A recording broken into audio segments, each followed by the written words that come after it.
Today on the Topping Show, Ron DeSantis breaks Twitter and Trump makes a parody of it. California might ban Skittles. L.A. Dodgers invite drag nuns to the game. Best Buy and Nvidia stocks jump. Adobe to add AI into their offerings. And L.A. offices have an all-time high vacancy rate. All that and much, much more on the Topping Show.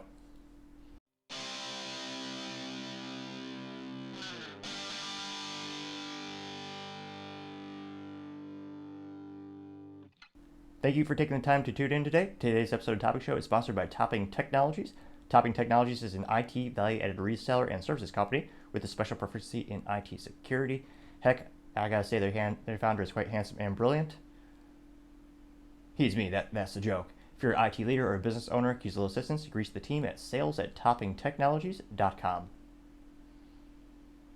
Now, going over to the business part of the podcast, you have Best Buy showing record results. They beat Wall Street's expectations for their fiscal Q1, which is, of course, one of the most important things if you're publicly traded, causing their stock to rise 2% up to $69.92 per share. Now, the CEO, Corey Barry, said that they don't expect this to go up forever. He noted that shoppers are facing higher prices of housing, food, fuel, and they're making trade-offs when it comes to purchasing items and skipping others, which is a very nice PC way of saying very few people need what we sell. In terms of my experience at the Best Buy, in terms of your average consumer doesn't need to have electronic doodads and whiz-bangs. Realistically, you need food, shelter, fuel. All of the other things are luxuries. I know Best Buy has diversified their portfolio throughout the years. They've added washing machines, refrigerators, but it's still not what they're known for, and most people I talk to, that's not the compelling reason they go to the Best Buy. Most often they go to Best Buy because they have an issue with tech and they don't want to wait for Amazon. So they go to Best Buy and they pick up an HDMI cord or a power charger for a laptop, which I almost think they're losing that value add of that brick and mortar, because last time I went to Best Buy in the past couple of years, I needed an HDMI cord. They didn't have any in stock, which those things, relatively speaking, cost nothing in terms of the cost for them to procure it. And the cost to store it is basically nothing as well, because it takes up basically no real estate in the store. When you think of what's the price per hosting an item, well, a washing machine, that's going to cost a lot in terms of storing it in the store, because it takes out a large square footage of the store floor plan. An HDMI cord is a small little box on a shelf, and you could pack them deep, as in you could have multiples of them on the same hook or rack. How they didn't have that in stock is beyond me. And again, I should have just went to Walmart, because they actually have a lot of the staples you might need for electronics. I think that's the bigger threat to Best Buy, is more and more consumers have purchasing consolidation as they go to less stores to buy more things. Now, other positive business news, you have Nvidia. They are the best card company. They make the best graphic cards. Brilliant engineering, bar none. Their stocks went up 26% as they reported their fiscal Q1 2024 earnings on Wednesday this week. Now, the revenue was $7.19 billion versus the Wall Street expected $6.52 billion. And if you're publicly traded, that is the best thing you could possibly do for your shareholders. And Wall Street is just knock their socks off, because that exponentially boosts confidence in the company, which is why everyone is buying stock now, which is why the stock's increasing, because they're doing better than they thought they would. It sounds silly, but that is one of the most important things about being a publicly traded company.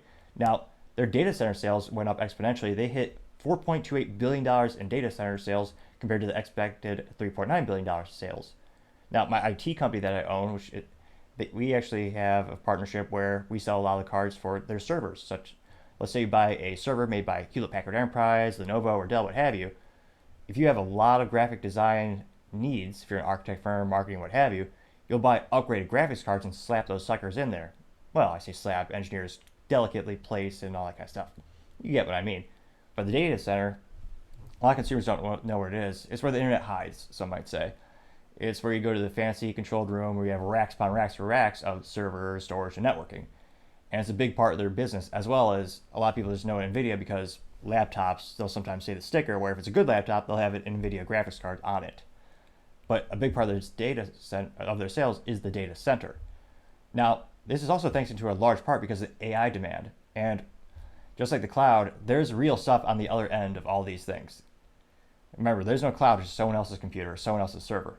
fun little sticker I need to buy one of these days. Keep seeing it. But at the end of AI, at the very end of the day, there is hardware somewhere. You might not own it. More often than not, you don't. It's hosted by somewhere else, by someone else. But you do need hardware to make it work, and that's where NVIDIA is putting a lot of their engineering resources. They're actually designing, manufacturing, and licensing these products to support AI initiatives. You saw the same thing when they actually made a dedicated card just for Bitcoin mining, because everyone was buying these cards and rudimentarily, simply put, they were using them for Bitcoin mining, but they were not engineered specifically for that application. So they actually came out with one that which was, of course, more efficient at that job because it was designed for it. Now, they're going to have a big rise in sales continue with the AI.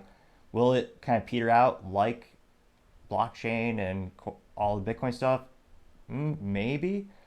I think there's personally a lot more business applications with AI, especially when it comes to customer support, and there's a lot of benefits to its applications. So I think this will grow as well, which is still astonishing to think that even in the past 5 months, NVIDIA stock has increased 109%. And again, I'm not a financial analyst, I don't give financial advice. I'll just say hindsight, shoot, I wish I bought some. Granted, I just reinvest everything I make back to my IT company myself, because that's the ultimate gamble, is betting on yourself and the business and your employees and your team. Now, other interesting business news, you have Adobe. They announced that they're going to be putting AI into their products. Now, specifically, they're going to put their generative AI called Firefly, which users will be able to alter pictures using text-based commands, which is a huge value add for consumers. Because traditionally, my Photoshop skills are Microsoft Paint, decades of experience, bar none.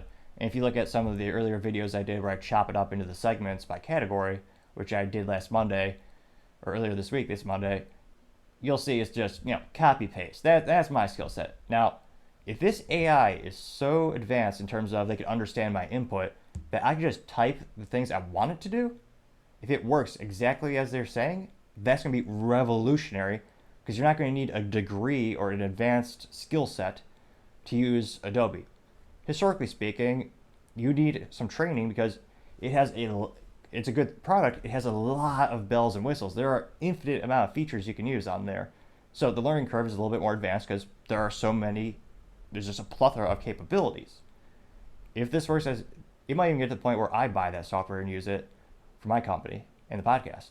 If it's that good, but then the machines might take over and Sarah Connor might need to be called. But nevertheless, for the short term, it might be a good idea.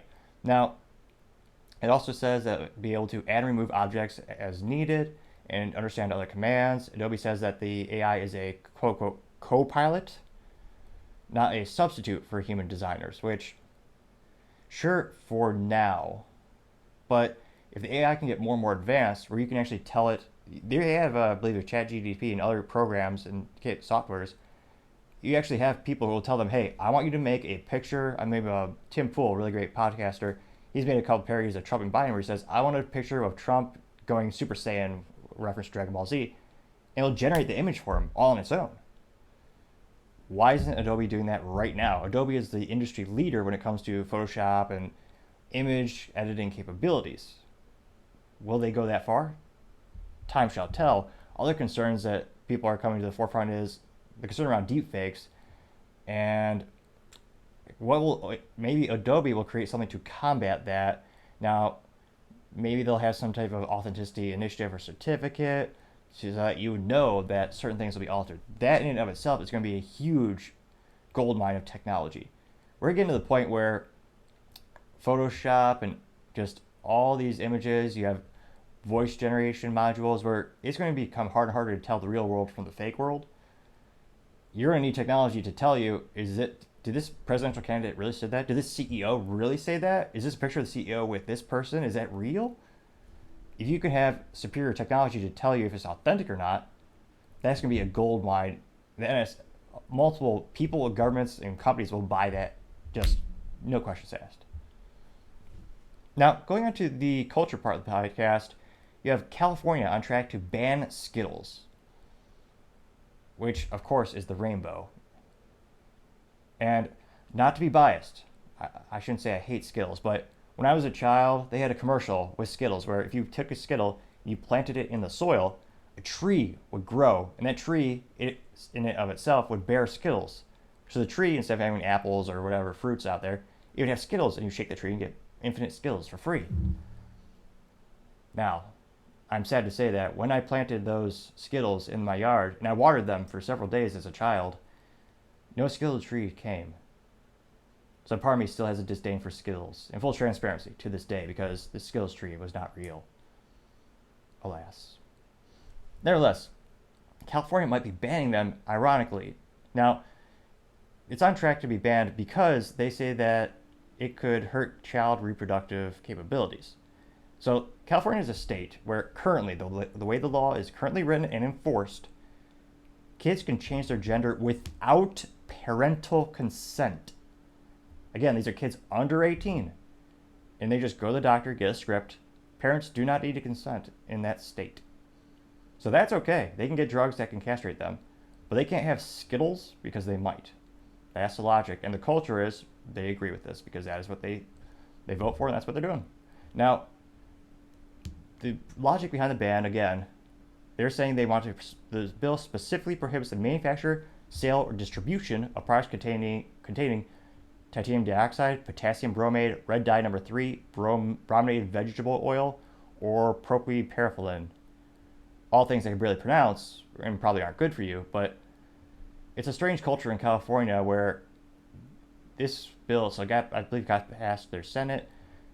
This very well may become a banned substance in California where you can get all types of drugs at a moment's notice. And many of the laws around most drugs there aren't even enforced. So it's strange to see the cultural devolution? Devolving? This is probably a good word I could look up on the thesaurus to most accurately represent the situation, but it's interesting to see how things change throughout the history of California, and they're very inconsistent, in my opinion, on their policies. Now, other interesting cultural news with California, you have the L.A. Dodgers, which I did do some research. They are a baseball team. Baseball team. I don't know if they've won anything because I've never heard their name, and I barely watch baseball to begin with. But apparently they've been around since 1883. Yeah, 1883. They need to do better on their marketing, apparently, because I barely heard of them. Nevertheless, the team got in some hot water, somewhat self-inflicted. So they decided to invite drag nuns to their games. Now, at least since baseball, I mean, what was it? Apple pie, Chevrolet, and baseball was America. And I guess drag nuns? Now, the team initially disinvited that group of activists because, obviously, religious people saw a big offense. It is a parody of religion, especially Catholics and Christians. It's disgusting. And I say that because I've seen videos of this group. They use the cross as a stripper pole.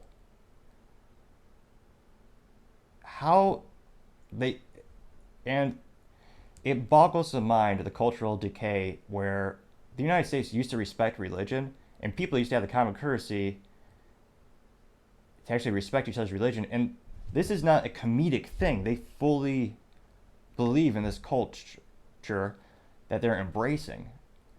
And it's obviously disgustingly offensive. Nuns, it's the antithesis of what a nun is.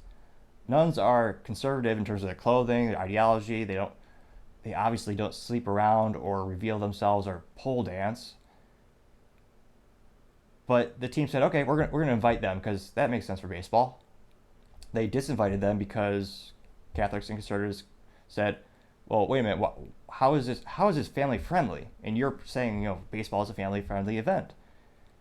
And this group is called the Sisters of Perpetual Indulgence, which should further prove my point that they have nothing to do with religion, when the biggest mind virus in the United States these days is perhaps self-indulgence. Very few people actually these days seem to make sacrifices or go without or hustle for a living or work exceptionally hard. Self-indulgence and self-worship has become a theme these days, unfortunately. But when the team disinvited them, they pissed off a bigger group that has much more cultural say these days, which is the LGBT group, which I know there's a lot of diverse opinions on trans versus drag versus that group. Some people are putting them together. Some people are bifurcating the few. I think it's different, and I especially want to say, in terms of my personal opinion, I'm especially confused why, again, this is one group that seems to just focus on making fun of religion, not in a stand-up comedian way, but just utter disdain for the practice of it. And it is just bizarre, but because, culturally speaking, especially in LA and California, that group has, apparently businesses, teams, just culturally, they care more about that group than religious. Because at the end of the day, that's who they chose to side with. Now, Senator Marco Rubio even wrote to MLB Commissioner Rob Manfred questioning how including this group, the Sisters of Perpetual Indulgence, could be quote-unquote inclusive and welcoming, as MLB said. How could that be inclusive and welcoming to Christians while also having the team honor a group that, quote, mocks Christians through diabolical parodies of our faith, unquote. Which is true. Look at any of these videos. They're dressing up as Jesus and Jesus in drag and the apostles in drag. And again, it's in no which way respectful of the religion or religious ideology enemies. It's just boggles the mind that, again, this is another interesting note in the culture of the United States. And it's gotten to the point where Catholics and Christians are the only group that have no protection and no one cares about. It used to be that most businesses, people would respect other people's religion. And I'm one of those people where I might not be a certain religion. I might not be, example, for Jewish, but I have a lot of respect for that faith and I find it fascinating and I like to learn about their perspectives. And it's one of the things where I always tell people religion is a great, depending on your belief, it's either a tool or an invention. And at the end of the day, it has a huge amount of overwhelming good for humanity because it gives people an exceptional blueprint for how to be a good person. At the end of the day, that's how I think a lot of people see the Ten Commandments and the ideologies. Even if you don't believe in religion, it gives people a great blueprint of just the golden rule. Just be a good person, which these days, even if people just followed one or two of the commandments, I'd be impressed. But it boggles the mind that nowadays just religion is the bottom of the barrel in terms of what society seems to care about in the United States. And culturally speaking, I think that's a little concerning considering how the country was founded. But time shall tell to see if this culture evolves in any other way, and maybe religion hopefully makes a comeback, and you have more mutual respect all around. Time shall tell. It'd be nice if people respect religion like they did back in the day and give them a modicum of respect. Now, going on to the political part of the podcast, you have Ron DeSantis breaking Twitter. Now, during his attempted live stream with Elon Musk, there were a myriad of technical difficulties.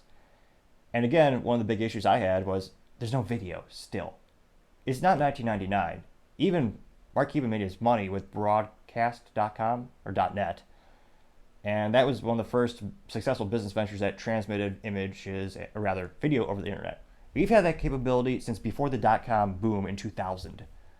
And when you're having a presidential nominee giving the most important speech in his life, you'd want to see him, and you want to see him articulate, pontificate, really just show how excited he is to have this once-in-a-lifetime experience. But it turns out, even without video, which means the bandwidth used in terms of how much internet and network capabilities you need to have so many people on simultaneously enjoying the entertainment, it still crashed. And there were multiple difficulties. They even had an issue where, so Elon was on, I believe they called it a Twitter stream, and the moderator who was asking Ron DeSantis a couple questions, he was right next to Elon physically, and it was just a simple thing where their microphones were catching interference because they're so close to each other. Which, if you want a fun home experience to annoy people, is take two cell phones, call each other, just moving closer, and the signals go back and forth. That's perhaps one of the most juvenile yet hilarious, I don't know if it's a prank, but something silly you can do as a child, I remember from the flip phone days, which perhaps dates me quite a bit. But there's an issue where the host muted himself on and off a couple of times. Again, it crashed, which Twitter's been around forever. To not have the infrastructure in place is also embarrassing for Elon. And hashtag disaster was trending on Twitter, even today, yesterday and today. So instead of DeSantis, it's disaster, which that's pretty good for a pun, and I appreciate a good pun. Now, Trump was much more opportunistic with this situation, so he actually took the situation and made a parody of it and posted it on Truth Social, which is a alternative social media company I believe he invested in or co-founded, one of the two. And he brilliantly photoshopped some pictures in there so that when you see the Twitter stream, you see the pictures, like the profile pictures of all the people who are in attendance, and you can see if they're a speaker, if they're just listening. And he photoshopped in most of the controversial folks that you've heard of. You got George Soros, who's kind of the antithesis of Elon, where Elon tries to help humanity and really do good for the world, and George Soros is known for funding district attorneys who don't prosecute crime at all. And you also have, hilariously, you have Dick Cheney, who's realistically known for shooting his friend in the face. I know he's also George W. Bush VP, and he built Halliburton being CEO, but nevertheless, that's a lot of people know him for. You have Klaus Schwab, you had the devil, you had FBI, and you had Hitler. So already it's pretty comical in terms of they switched out all the faces for those. And of course, they used AI to actually make it sound like the voices were real. So let me go ahead and we'll play a little bit of that. It's not too long, only about 2 minutes, but it's quite entertaining in terms of the meme culture we have and political culture we have. It was a brilliant political decision with Trump because, one, it points out the weaknesses from DeSantis' announcement, both technological wise as well as his voice just being extremely monotone, I think. So it points out that, but it also kind of pokes fun of, I'm the opposite. Say what you want about Trump, but he is energetic and he does not need a teleprompter. Now let's go ahead and we'll play it for a little bit. Hi everyone, welcome to our Ron DeSantis Twitter space. Hello? Is my microphone working correctly? George, can you just wait while we... Hello? Can you hear me? We can all hear you, George. Can you just hold on for a second? Hilfa, I don't think they can hear me. I can hear you fine, George. Just speak to the I don't think George knows how to use Twitter. Hello? Can you hear me now? Can I please make my big announcement now? Everyone just... Hello? Just shut up, George. Can somebody just mute George? Dick, could you try not to cough on the... Okay, so how are we going to take out Trump, you guys? Guys from the FBI, this is not a private call. This is a public Twitter space. Everyone can listen in. God damn it. That's especially hilarious considering a lot of conspiracy theories turned out to be true with the recent documentation coming forth where they did collude without evidence against him. Rather, the evidence against Trump with the Russia stuff turned out to be bullocks, and they knew it, but they still fed it to the media and ran with it. Anyway, guys, we invited everyone to this Twitter space so Governor Ron DeSantis could... Everyone just shut the hell up so I can make my announcement, okay? You go, girl. Wait, He actually has more energy in this video, so perhaps that's how you know it's fake, is Ron actually... His inflection went up because he spoke up, unlike his actual announcement. devil is gay? So what? Everyone in this call is gay. I happen to know every single one of you has a secret gay lover in your closet. Natürlich kann ich zulassen, dass die Soldaten, die für Sie verpflichtet sind, Guys, can we please just calm down? So anyway, guys, I just wanted to announce that I'm... Okay, I can hear the governor very well. Shut up! Would you please shut up already? I'm running for fucking president, okay? Yeah, we kind of already We knew about already it. know, Governor. Congratulations, Governor. Well, that concludes our Twitter space for today. Thank you to all of our... Hold your horses, Elon. The real president is going to say a few words. The devil, I'm going to kick your ass very soon. Hitler, you're already dead. Dick Cheney sounds like you'll be joining Hitler very soon. Klaus Schwab and George Soros, I'm putting both your asses in jail. And Ron DeSanctimonious can kiss my big, beautiful 2024 presidential ass. Trump 2024, baby. Let's go. Now in terms of pop culture and meme culture, that pretty much knocked it out of the park. And it is trending popular on the Twitter sphere as people are just laughing left and right. So, again, perhaps a brilliant political move, which is somewhat a rare thing these days for politicians. Now, going on to the business blunder of the day, you have Los Angeles offices. They're at an all-time record vacancy.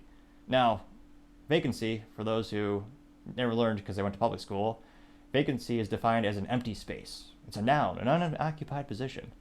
Their vacancy rate is 30% for offices in Los Angeles. 30%! And this came to my attention because someone posted it on the LinkedIn, and this person was like, oh yeah, it's just due to remote work. I read the whole article, which is more than most people can say, but they said that this whole issue is because of remote work. Really? That's why LA has so few businesses and offices. Couldn't it be because of the rampant drug use, the overburdensome taxes, the high cost of living, the crime that's through the roof? No. It's just because of remote work, you see. And within this week, we've had a couple of businesses, again, moving from California to the land of the free, also known as Texas. And this is a business blunder, especially because those real estate companies, if they were at all prudent, they would be telling those politicians to turn this crap around, actually make incentives for businesses to move there, as much smarter states have done. There's a reason more businesses than you can count are moving to Florida and Texas.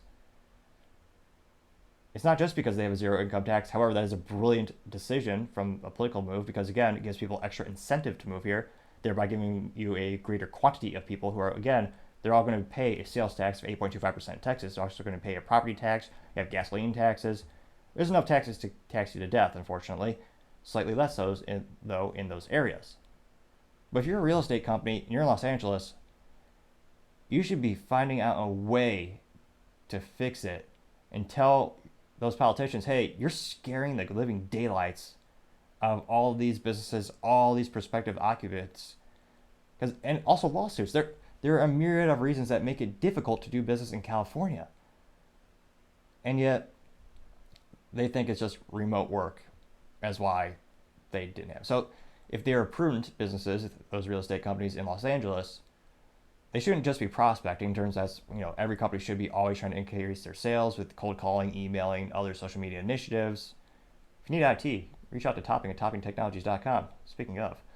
But they need to get more involved in terms of the reasons that people are really leaving, which of course is political.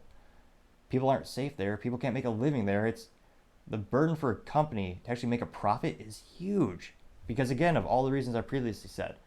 So those real estate companies need to get involved, make their voices heard, and really change the equation and change the formula so businesses are fighting to get there, like they are in other states and other cities where there's so much competition.